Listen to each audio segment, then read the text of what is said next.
राज्याच्या अर्थसंकल्पीय अधिवेशनाला उद्यापासून सुरुवात होणार आहे। यंदा अर्थसंकल्पामध्ये मोठ्या घोषणेची शक्यता कमी आहे। जनता बजेटमधून यंदा काहीच त्यांना मिळणार नाहीये। 5 दिवसांचं हे अंतरिम अधिवेशन आहे। 1 मार्च पर्यंत हे अधिवेशन चालणार आहे। यंदाचा अर्थसंकल्प अर्थमंत्री अजित पवार सादर करणार आहेत।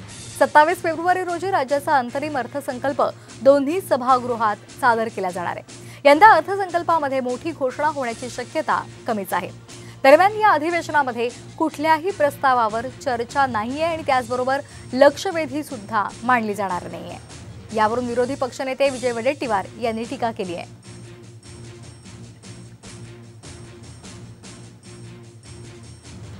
तर यावर एक नजर मारूयात। ग्राफिक्सच्या माध्यमातून उद्यापासून अर्थसंकल्पीय अधिवेशनाला सुरुवात होणार आहे। राज्यातील कायदा सुव्यवस्थेच्या प्रश्नावर या अर्थसंकल्पाच्या अधिवेशनामध्ये चर्चा होईल। त्यामध्ये पुण्यामध्ये सापडलेला हजारो कोटींचा अंमली पदार्थाचा साठा प्रकरणी सुद्धा चर्चेची शक्यता आहे। सरकारने दिलेल्या मराठा आरक्षणाचे पडसाद अधिवेशनामध्ये उमटण्याची चिन्ह आहेत। राज्याच्या अनेक भागात पाण्याची समस्या आहे आणि त्या संदर्भातल्या उपाययोजनांबाबत सुद्धा चर्चा अपेक्षित आहे। राज्यातील कायदा सुव्यवस्थेच्या प्रश्नावर विरोधी पक्ष आक्रमक होण्याची चिन्ह आहेत।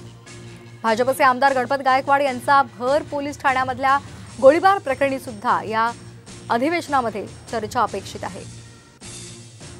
परंतु बहुमताच्या जोरावर त्यांनी ते अधिवेशन 5 दिवसाचं ठेवत असताना कुठलाही प्रश्न आणि लक्षवेधी हे जे काही मूलभूत अधिकार असतात त्याला बगल देण्याचं काम सरकारने केलेलं आहे आणि यातून त्यांची स्पष्ट भूमिका आहे की कमी कालावधी अधिवेशन घ्यायचे, चर्चा होऊ द्यायचं नाही, कारण आपलं पितळ उघडं पडेल ही सरकारला भीती आहे। तर उद्यापासून अर्थसंकल्पीय अधिवेशन सुरू होणार आहे राज्याचं आणि त्या संदर्भातले अधिक अपडेट्स आपण जाणून घेणार आहोत। आमचे प्रतिनिधी सूरज सावंत यांच्याकडून। सूरज, काय अधिकची माहिती आहे? नक्कीच लोकसभा निवडणुकीच्या पार्श्वभूमीवरती उद्या म्हणजे सोमवारपासून राज्याच्या विधिमंडळ अर्थसंकल्पीय अधिवेशन सुरू होत आहे।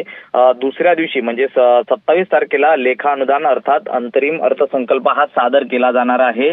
याच वेळी नेमकं अर्थसंकल्पातून जो मांडला जाणारा अर्थसंकल्प आहे हा अजितदादा मांडणार आहे। त्यातून नेमकी काय मोठी घोषणा करतात सरकार याकडे पाहणं महत्त्वाचं राहणार आहे। मात्र उद्यापासून सुरू होणाऱ्या या अर्थसंकल्पात प्रामुख्याने जर चर्चेचा विषय असेल तो म्हणजे मराठा आरक्षण, राज्यातील कायदा व सुव्यवस्था, शेतकऱ्यांच्या पीक पाण्याचा प्रश्न यावरती प्रामुख्याने विरोधक आक्रमक होताना पाहायला मिळतील आणि सरकारला घेरण्याचा प्रयत्न करतील। त्यावरती सरकारकडनं नेमकं कशा पद्धतीत उत्तर दिलं जातं हे पाहणं महत्त्वाचं आहे।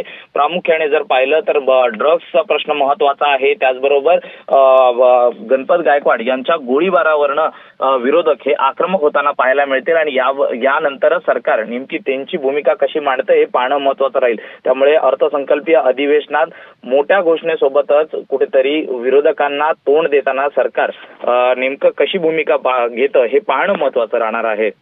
अगदी धन्यवाद सूरज, आपण दिलेल्या या माहितीसाठी।